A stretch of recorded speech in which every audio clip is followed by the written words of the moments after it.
Nous sommes toujours activés dans des kelim plus grossiers et par là, nous faisons de la place pour une lumière plus élevée.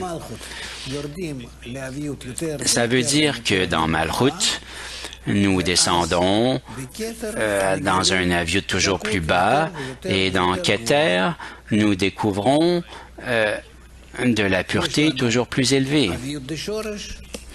Nous avons Aviut de Shoresh et la lumière de Nefesh, 2 degrés d'Aviut, Shoresh et Aleph, et ensuite nous avons Nefesh et ensuite Ruach, et c'est comme ça que nous grandissons. La lumière descend vers les Kélim, nous pourrions le dire différemment, c'est que les Kélim reçoivent l'identification avec la lumière et par conséquent ils découvrent la lumière et il n'y a pas de lumière sans cli. Ça c'est le cli de l'extension et le cli de l'Itlapshut qui est le revêtement. Le cli de l'extension c'est Brina Dalet et à quel point elle s'adapte à la lumière qui lui vient. Et le revêtement de la lumière, ça c'est quelque chose qui est déjà différent, un endroit très différent. Ça c'est à l'intérieur des 9 premières. Tetreshonot. Suivant la grossièreté du cli, le cli c'est Malchut. La lumière ne se revêt pas dans Malchut, elle se revêt dans les 9 premières, suivant l'adaptation du partsouf vis-à-vis de la lumière. Certainement que le degré d'Aviut dans le cli détermine l'intensité du revêtement de la lumière. C'est que Keter est appelé à une hauteur plus élevée pour recevoir une lumière plus élevée. La carence se crée non pas pendant la réception de la lumière, mais la carence se fait avant, à travers les Rishimot, et la lumière vient au Rishimot. C'est lorsqu'un nouveau désir de recevoir est révélé dans Malchut, et qu'au-dessus de ce désir, il y a un Massach.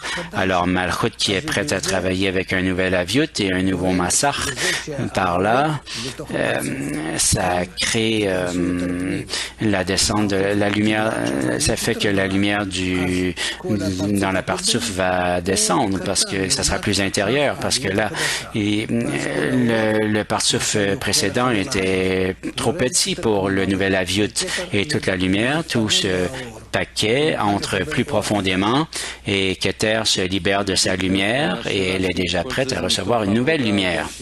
Bien sûr, Keter est passive et si tu le demandes de cette façon, je te dirais qu'il n'y a que Malchut qui fasse le travail. Toutes les autres, les 9 premières, elles sont pleines de lumière et il n'y a pas de travail là. Seulement Malchut le fait. Mais c'est Malchut qui le fait. Ce n'est pas le travail de Keter, c'est le travail de Malchut pour que Keter puisse recevoir des lumières. Dans les 9 premières, il n'y a pas de problème. Elles ne font aucune action. Malchut fait tout. Le désir de recevoir. Et tous les discernements précédents, ce sont des degrés pour la connexion avec la lumière d'Ensof.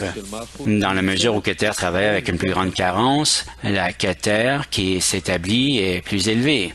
C'est différentes lumières, mais Keter est déjà avec un nouvel Aviut. Ce n'est plus l'Aviut Shoresh comme auparavant. Maintenant, c'est Aviut Aleph parce que Malchut a élevé Rosaire jusqu'à Keter et elle fait en sorte qu'elle devienne la Keter de Brina Aleph. Pour l'instant, le désir de recevoir, ce désir de recevoir, afin qu'il puisse ressentir qu'il reçoit, il doit se connecter au donneur. Et cette connexion au donneur, ça c'est Havaya. Initie un Havaya et à travers les 4 phases précédentes ou discernements précédents. Malchut, le désir de Malchut est inclus dans tous les degrés avec tout le Yud Ke Vav. Même dans l'extrémité du Yud, il y a déjà un désir. Mais plus tard, ce désir cascade vers le bas jusqu'à l'extrémité du Yud qui est Keter, va jusqu'à Chokma et Yud, il y a Bina, il y a le premier V et il y a Tiferet, il y a Malchut, le et inférieur. Tout ça, c'est un désir de recevoir qui cascade vers le bas.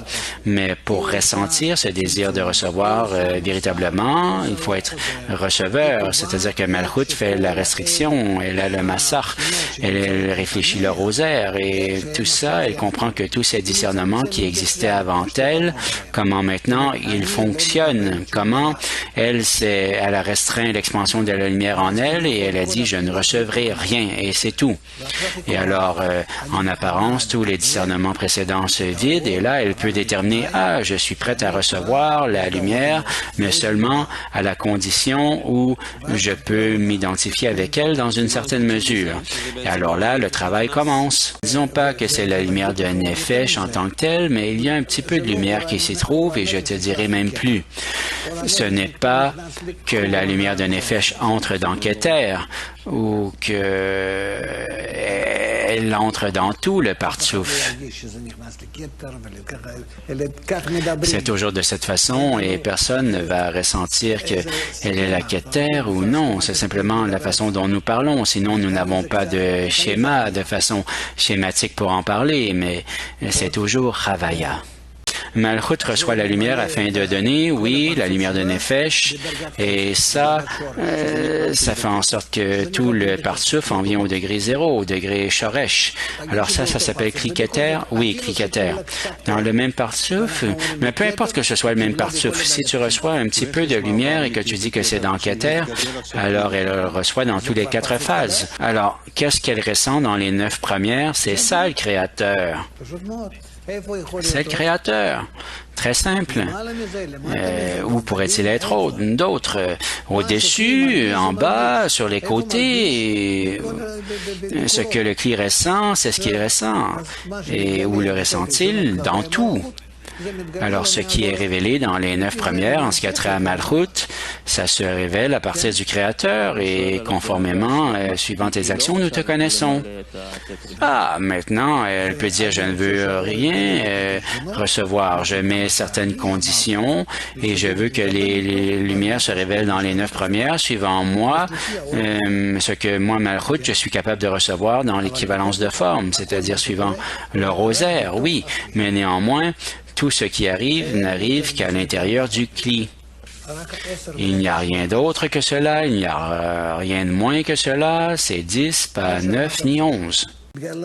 À propos de ces partsoufim, c'est un système, mais ce qui se révèle, c'est la sensation, le chisaron, qui ne se réfère pas, qui ne peut pas s'identifier avec le Créateur, qui ne peut pas être dans le don mutuel. Ça, c'est la cascade d'en haut vers le bas. Du monde de Ensof jusqu'à ce monde, la cascade a été dans le but de discerner dans quelle mesure le désir de recevoir ne peut pas s'identifier avec la lumière supérieure. Il décroît et décroît à chaque fois, devient de plus en plus petit. Ce sont les degrés de descente. Ce Kli, c'est le chisaron, le manque. Et dans ce chisaron, il y a différents états jusqu'à ce qu'il atteigne le chisaron correct. Mais il n'y a pas encore de chisaron ici. Pourquoi est-ce qu'il est de cette façon? Pourquoi est-ce qu'il avance? Il n'y a personne pour le remplir. Il passe par différents états. Plus tard, nous allons avoir quelqu'un qui ressent quand est-ce que la sensation commence. Cela aussi devient discerné petit à petit, pas au niveau minéral, végétal, mais au niveau parlant. Et troisième phase, non même pas la troisième phase, mais la 4e phase du degré parlant, nous ressentons son attitude par rapport au Créateur et vice-versa. Et combien seulement là-bas, nous trouvons son Risaron pour la Dvekut. Là-bas, il est appelé Adam. Il est en plus ou moins. Là-bas, c'est appelé Adam. Tout le reste, c'est un animal. Différemment qui grandissent, c'est appelé que le Kli, quand il grandit, c'est appelé que le Kli grandit. Bien sûr, ce n'est pas la position finale, jusqu'à ce qu'il atteigne la forme finale, le chisaron final. Seulement à la fin de la correction, au Martikun, nous avons un chisaron complet. C'est vrai, mais nous n'avons pas de choix. Dans la sagesse de la Kabbale, nous devons utiliser toutes ces différentes descriptions qui sont claires pour nous. Mais la vérité est que rien ne descend ou ne monte, évidemment. Cela a à voir avec la spiritualité. Il y a un état, un nouvel état, et la différence entre l'ancien et le nouveau, c'est comme si l'un monte et l'autre descend. Mais vraiment, c'est un nouveau Havaya, tout est nouveau. Parce que c'est la première lumière qu'il reçoit, peu importe si elle fait un zivou, c'est la première lumière qui entre dans le Partsouf, c'est la lumière de Nefesh. Ce n'est pas suivant la taille, suivant ce que tu ressens, que ça c'est la première chose que je reçois. Et alors, je n'ai pas d'autre discernement en dehors de Nefesh. Ça peut être un aviot infini. Mais si je le reçois juste maintenant, c'est appelé la lumière de Nefesh. Je ne discerne rien d'autre. Si c'est Or Ruach, alors j'ai plusieurs discernements. J'ai 2 discernements. Or Neshama, 3 discernements. Or Neshama, encore plus. Or Yichida, encore avec tous les autres discernements qui les unissent, tu les ressens dans la pleine mesure. Ce n'est pas la quantité, mais la qualité. Et la qualité dépend du nombre de différences de parties, de discernement. Prina Dalet amène toujours Prina Dalet. Nefesh, Ruach, Neshama, toujours Prina Dalet. Prina Dalet. Prina Dalet. Malchut, qui a Prina Dalet, elle amène la lumière. Et la première lumière qui entre, toujours entre dans Keter, le cli de Keter, et c'est la plus petite lumière, lumière de Nefesh. La lumière inverse ne parle pas d'Aviut. Il dit que le cli qui révèle la lumière est opposé, différent. Ce n'est pas important où se trouve le cli, d'en haut vers le bas, d'en bas vers le haut, peu importe. Il y a toujours une valeur inverse entre la lumière et le cli, c'est-à-dire le cli de la réception de la lumière et le cli qui attire la lumière sont des kelim opposés, des parties opposées, différentes parties du partsouf. Ce que nous disons à propos de la lumière et des récipients, que la lumière, que les kelim montent ou descendent, mais ce sont des positions relatives entre la lumière et le cli. Cela dépend de ce dont nous parlons. Si nous parlons des kelim, d'en haut vers le bas, alors ils grandissent dû au nombre de discernements qu'ils reçoivent. Que les kelim qui commencent à recevoir la lumière qui vient des kelim, divise les kelim en parties et en parties et en parties, et nous devons comprendre que la relation entre la lumière et le cli, ce n'est pas l'intensité de la lumière, mais la mesure des discernements qui existent dans la matière. Dans Malchut de Ensof, il y a la lumière de Nefesh. Qu'est-ce que tu veux dire, lumière de Nefesh? Si cette lumière remplit toute la réalité, et nous n'avons pas de nouvelle lumière, mais de Malchut de Ensof, tout le monde écoute cela? La lumière de Nefesh remplit Malchut de Ensof. Et cette lumière est la plus grande lumière possible. Pourquoi est-ce qu'on appelle cela la lumière de Nefesh? Parce que cela se réfère à toutes tes questions, à toutes vos questions. Parce qu'il n'y a pas de discernement dans la lumière. La lumière est mesurée suivant la sensation du récepteur.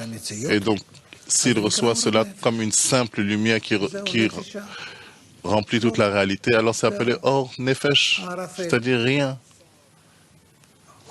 Un brouillard. Pourquoi plus tard nous avons la lumière de Ruach? Parce qu'un nouveau discernement entre dans cette lumière. Il a 2 discernements, 3 discernements. Lumière de Neshama, Chaya, 5.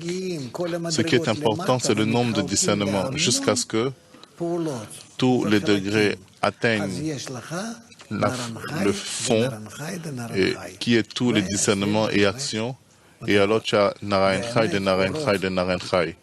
125 degrés. Où est-ce que tu discernes cette lumière? Tu reçois toujours la lumière de Ensof. Et quand cela vient sous la forme de Or de Nefesh. Tes kelim, dans cette lumière, peuvent ressentir cette lumière, comme la lumière de Yechida, et ainsi de suite. Cela dépend du nombre de discernements qui sont dans le cli, que le cli détermine l'essence de la lumière. Est-ce que c'est clair? Mais la lumière est la même, elle ne change pas. Mais le cli devient plus sophistiqué. Il se divise déjà en 5 parties. Et donc, dans cette même or, il ressent quelque chose de grand.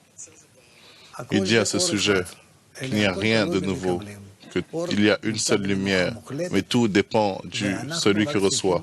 La lumière est au repos complet. Et nous avons seulement besoin d'établir beaucoup de discernement dans les kélim. Et alors nous allons ressentir cela dans la pleine mesure. C'est appelé la révélation du Créateur aux créatures. Tu ne peux pas dire à propos du gouffre ou du roche. Avant cela, il n'y avait pas de roche ou de gouffre. Il y avait seulement un désir. Maintenant, il a fait un tzimtzum et il dit, je reçois seulement la condition que. Donc cette condition doit être avant la réception. Donc il n'y a pas de véritable roche. Il construit le roche. Précédemment, il n'y avait pas de roche. Donc je reçois autant que je peux. Ce que je peux. Il divise déjà son désir de recevoir en deux, le roche et le tort. Le gouffre, c'est le désir. Le roche est au-dessus du désir. Premièrement, le roche fait le calcul du désir et après cela opère. C'est-à-dire, ce que tu as dans le roche, c'est le tétrichonote, Prinat Dalet, qui fait un calcul sur les tétrichonotes, combien est-ce qu'elle peut recevoir. Et Prinat Dalet s'étend du P en bas, et tout le roche se divise en ce qu'il peut recevoir et ce qu'il ne peut pas recevoir. Et les tétrichonotes, c'est seulement dans le roche. Et du P de roche en bas, c'est déjà Prinat Dalet. Il entre. Il commence à s'identifier avec le Créateur. C'est comme l'autre dit à l'invité. L'invité dit à l'autre, stop, maintenant je fais un calcul de combien je peux recevoir dans le but de m'identifier avec toi. Et il se revêt dans lui et il fait ses maths, combien est-ce qu'il peut recevoir. Et suivant cela, il le fait. Donc son ventre maintenant est divisé en deux. A, au-dessus de son nombril et en dessous. Dans le roche, il fait un tzimtzum, matzah, zivug de Hakar, d'en haut vers le bas, examine, revêt la lumière et ensuite reçoit. J'ai les tétrichonotes. Ces tétrichonotes, premièrement, construisent mon désir. Sans les tétrichonotes, il n'y aurait pas de malchut. Ça, c'est la première chose. La deuxième chose, c'est que les tétrichonotes, pour moi, elles sont le Créateur. Que c'est comme cela qu'ils me traitent. C'est comme cela qu'ils se réfèrent à moi. Par rapport à ces tétrichonotes, je dois leur donner. Avec elles, je dois m'identifier dans mon désir de recevoir qui se trouve dans Malchut. Par conséquent, ici, je dois faire un tzimtzum dans Malchut, un zivug de Aka, premièrement Aka, et ensuite le zivug de Tétrichonot, dans la mesure où ici je peux être dans le zivug avec elle, en les muselant dans mon désir de recevoir, et par cela je sais dans la pratique ce que je vais recevoir dans le but de recevoir, ce que je vais recevoir dans le but de donner et ce que je ne peux pas recevoir, parce que à l'intérieur je ne peux pas recevoir dans le but de donner. Et c'est comme cela que je me divise. Ça, c'est le travail de la créature avec le Créateur dans le but de lui donner du contentement. Si la direction est d'en bas vers le haut, que je reçois seulement une partie et une partie reste à l'extérieur, et elle devient le bitouche sur lequel j'ai reçu cette partie, et elle m'affaiblit et je dois les purifier. Et en résultat de ma purification, les réchimot sont créés et j'agis de ces réchimot dans un parsouf inférieur. Si je suis dans une montée d'en bas vers le haut, alors en recevant une partie, une opportunité de m'élever de Ibour, Yenika, Mochin est révélée à moi, et en finissant le Parsouf, un nouveau Reshimot est révélé. Où se trouve ce nouveau Reshimot? D'où est-ce qu'il vient? Des degrés dans lesquels j'étais, de la descente d'en haut vers le bas. Donc, de nouveaux Reshimot sont révélés, c'est-à-dire quand je réalise l'action d'en haut vers, d'en bas vers le haut, d'où est-ce que le Reshimot vient? Parce que ma neshama, précédemment, est descendue d'en haut vers le bas, et en résultat, le Reshimot est révélé. Et par conséquent, le premier, deuxième et troisième degré sont nécessaires. Toujours d'en haut vers le bas, un plus grand clé, plus sophistiqué. D'en haut vers le bas, c'est la création de kelim, et d'en bas vers le haut, tu vas acquérir ces kelim qui existent déjà en acceptant, en étant d'accord avec eux. Et ils sont aussi remplis de la lumière. Pense à cela. Vous devez penser à cela. Tournez cela, écoutez ici et là-bas. Beaucoup de questions de discernement. Aussi, tout ce que je vous dis, ça ne va pas rester dans vos têtes. Personne doit être. Ça prend beaucoup de temps. Mais nous devons vivre dans cela parce que c'est notre vie. Et dans cela, tu vis pour la vie. Ce n'est pas comme ta profession. Le massar n'est pas le ratson. Cela dépend. Quel genre de ratson? Tzimtzum Aleph n'est jamais annulé. Si tu demandes, alors je te réponds immédiatement. Le Tzimtzum Aleph n'est jamais annulé. Ce qui est rempli, c'est le désir qui est dans le but de donner. Mais ça, c'est une intention. C'est une intention dans le but de donner. Mais le désir dans le but de donner est rempli. Mais le désir tel que le Créateur l'a créé au départ ne se remplit pas. La créature ne veut pas qu'il soit rempli. Parce qu'en remplissant le désir de recevoir sans l'intention, cela disconnecte la créature du Créateur. Et par conséquent, il garde le Tzimtzum Aleph, la première restriction. Le Créateur accepte cela, que simplement une condition, la sensation de si je suis rempli ou pas, c'est la question. Donc il y a une condition ici. Je veux ressentir que je suis plein d'amour. Les mêmes 10 séphirotes que tu as dans le roche, quand tu décides que ce sont les 10 séphirotes que tu reçois dans le but de donner, elles s'étendent du paix en dessous du tabou. Dans un Sof, nous le ressentons aussi. Si je ressens seulement un seul discernement, c'est appelé Nefesh. Quand il y a plusieurs discernements, alors c'est déjà Roar, Neshama, Chaya, Yechida. Le nombre de discernements, c'est ce qui est important.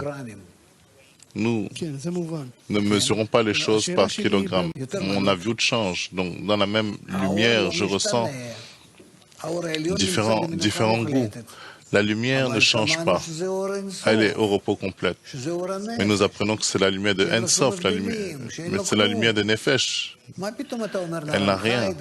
Comment est-ce que tu peux dire que Narenchai de Narenchai, que cela est divisé en des milliards de parties de différentes intensités? C'est du brouillard, la lumière de Ensof. Parce que du côté de la créature viennent différemment.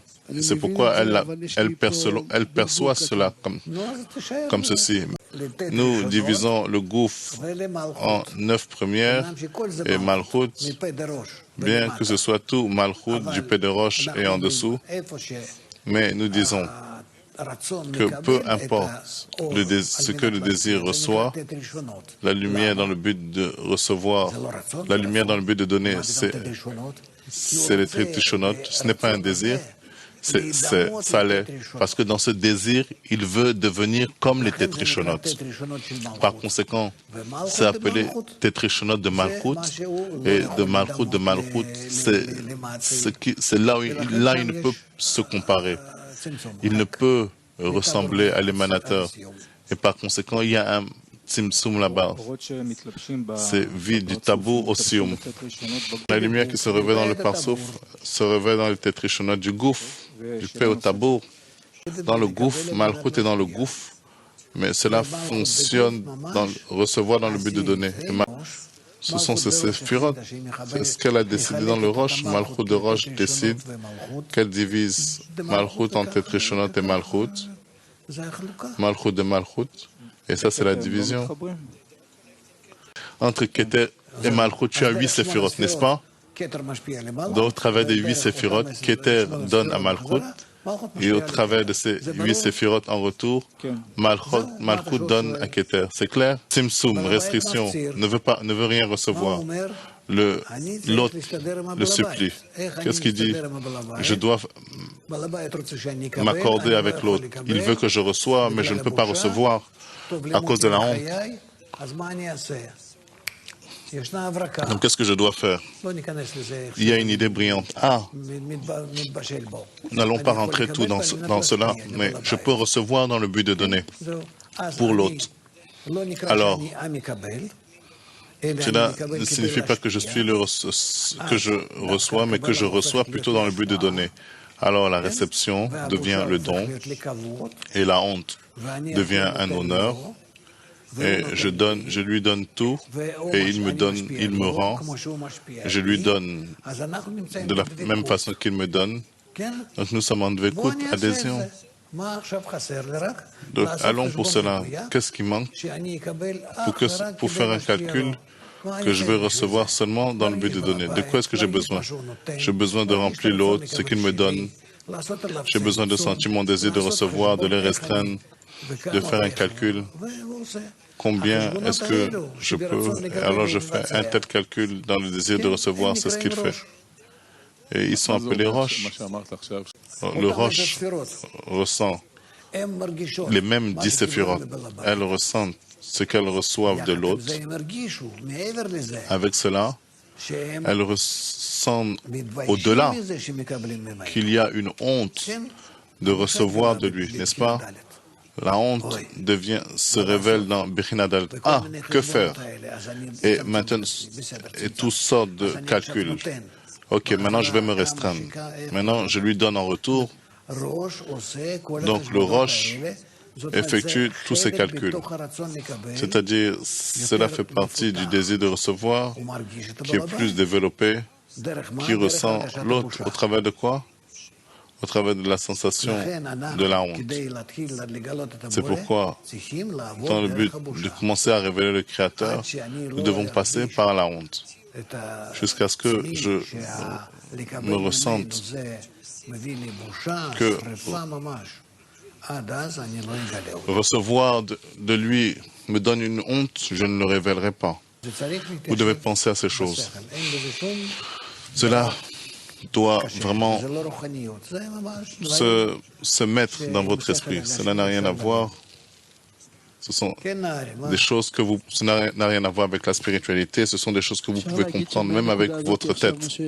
Surtout le travail dans Malchut de Ensof, nous avons parlé de cela déjà. Que ce que le Créateur a créé, c'est Malchut de Ensof, la restriction de descendre d'en haut vers le bas, Adam Arishon, et la montée. Tout cela arrive dans Malchut de Ensof. C'est tout ce qu'il y a. Tout se trouve dans ce clé. C'est la mesure de l'effort que Massar effectue dans le but d'être la partition entre la lumière et l'Oviut. Il y a la Kashyut et la Viut. La Viut, c'est la mesure dans laquelle il ne permet pas à la lumière de pénétrer. Et Kashyut, c'est la mesure où il ne permet pas Malchut de participer. Non, vis-à-vis de tout Malchut, il y a le Tzimtzum. Kashyut est sûrement sur le Malchut, ce que la créature utilise de façon concrète. Ce n'est pas ce qui divise le Massar en 5 séphirotes. Ce qui le divise en 5 séphirotes, c'est le premier Havaya. Moi, Havaya, je n'ai pas changé. Ce sont deux parties complémentaires. Kashrut, c'est ce qui remplit la vue du Massar, reçoit dans le but de donner, afin la partie qui peut donner dans le but de donner, donc il complète tout le Havaya. Le fait est que Galgalta, qui reçoit la lumière, elle reçoit la lumière de Nefesh. Un discernement dans le but de recevoir toute la lumière de Ensof. Dans le but de le recevoir, ce n'est pas un problème qu'elle remplit entièrement, mais elle doit recevoir toute la qualité dans laquelle le Créateur se réfère, parce que c'est la chose ici. Comment est-ce que la créature s'identifie avec le Créateur? Qu'est-ce que ça veut dire que maintenant il reçoit toute la lumière à l'intérieur de lui? Et par conséquent, ce qui s'ensuit, c'est que nous avons besoin de révéler dans notre descente, d'en haut vers le bas, tous les goûts, tous les discernements qui existent dans le repas, en accord avec l'attitude du Créateur par rapport à nous. La créature maintenant va examiner, va goûter combien c'est bon, combien c'est bon, combien ça a du goût, combien c'est bon, combien ça a du goût. Qu'est-ce qu'il examine? Il n'examine pas le goût de la nourriture, bien qu'il le goûte, mais le goût du Créateur qui se réfère à lui. Et par conséquent, c'est quelque chose qu'il ne peut pas ressentir en une seule fois. Il doit se diviser en 125 degrés.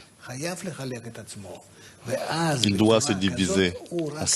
Alors, de cette façon, seulement sera-t-il capable de ressentir qu'est-ce que le Créateur qui se réfère à lui. C'est la construction des degrés du bas vers le haut. Sans cela, il ne sera pas prêt pour commencer à travailler. Je ne sais pas comment expliquer cela, mais essayez. C'est-à-dire ici, il goûte le goût dans la nourriture qui change le goût en accord de l'attitude avec le Créateur qu'il ressent par rapport à lui, qu'il a tout fait dans le but de lui donner du bénéfice. Et tous ces degrés, ce n'est pas de la quantité, c'est l'attitude, la relation. Aussi pas la qualité, mais la relation entre eux. Parce que qu'est-ce qu'il fait? Le Zivugim de Aka'a, Bitush Pnimi, Makish, tu comprends toutes ces choses? Tout cela est fait en collision. Convertis cela en sensation, sinon tu n'auras pas beaucoup de réponses. Schématiquement, c'est possible de dessiner cela, mais par cela, vous ne serez pas prêt pour le travail intérieur. Vous devez convertir cela en sensation. Vous avez étudié Pticha une fois, mécaniquement, d'une façon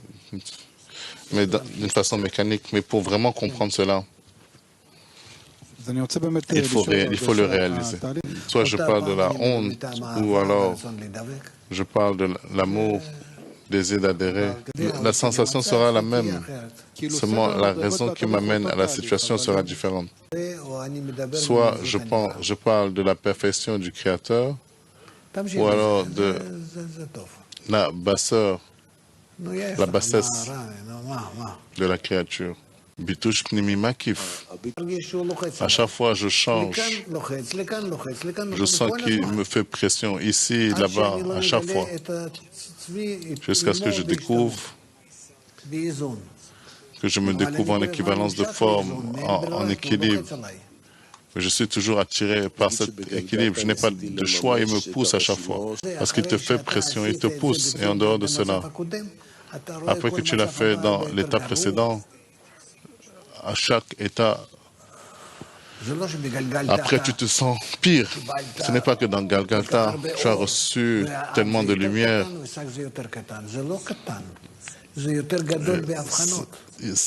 C'est plus grand en termes de discernement. Dans Ab, tu as plus de discernement que dans Galgalta. Dans Galgalta, tu as la lumière de Nefesh. Dans Ab, parce que cela travaille avec la lumière de Chokma. Pourquoi c'est la lumière de Chokma? Parce qu'il a plus de discernement. Tout dépend du nombre de discernements. C'est vraiment quelque chose de discret, comme dans un ordinateur. Tout dépend des nombres, du nombre de bits. L'expansion ne peut jamais arriver en une seule fois, même quand nous disons que ça se passe en une fois. Nous sautons des degrés, mais seulement dans les degrés où il n'y a pas de calcul entre les deux. Mais il y a un seul calcul, parce que nous avons un seul cli, et donc c'est un seul calcul dans le roche. Mais quand tu commences avec la montée du bas vers le haut, alors dans chaque montée, tu as un calcul. Alors il y a une décision, Kashrut et Oviut et Pashtut. Quoi d'autre peux-tu dire? Il y a juste un seul Malchut. Il n'y a pas plusieurs Kelim. Dans le Partsouf, il y a juste un clé. Il y a un Zivug dans Roche du Partsouf qui élève hors Roser. Et là, il fait un calcul et ensuite il s'étend. Le Roche, avant l'extension, c'est un seul calcul, bien qu'il le fait dans les 9 séphirotes de Roche. C'est un seul calcul. Il ne peut pas faire plusieurs calculs à chaque repas, à chaque lumière qu'il a dans Roche.